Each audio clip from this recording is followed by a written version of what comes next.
বন্ধুরা, এটা আমার একটা সবেদা গাছ, যে গাছটাতে দেখো সবেদা ধরে আছে।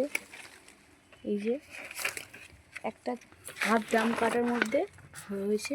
এটাকে আজকে আমি পটিং করব, তাই জন্য চারিদিকে মাটিটা এইভাবে নিড়ানি দিয়ে আলগা করে নিচ্ছি।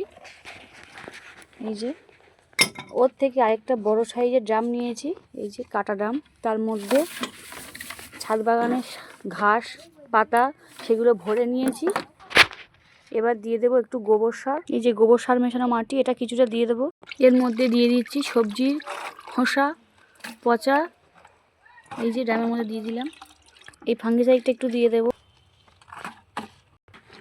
একদম মাটি দিয়ে নিড়ানি দিয়ে একটু খুঁজে দিচ্ছি, যাতে মাটিটা সব জায়গায় সমানভাবে চলে যায়। এই যে গাছটাকে একদম তুলে নিয়েছি, কত শিকড় দেখ বসিয়ে দিচ্ছি। বড় ড্রামের মধ্যে গাছটা বসানো কমপ্লিট।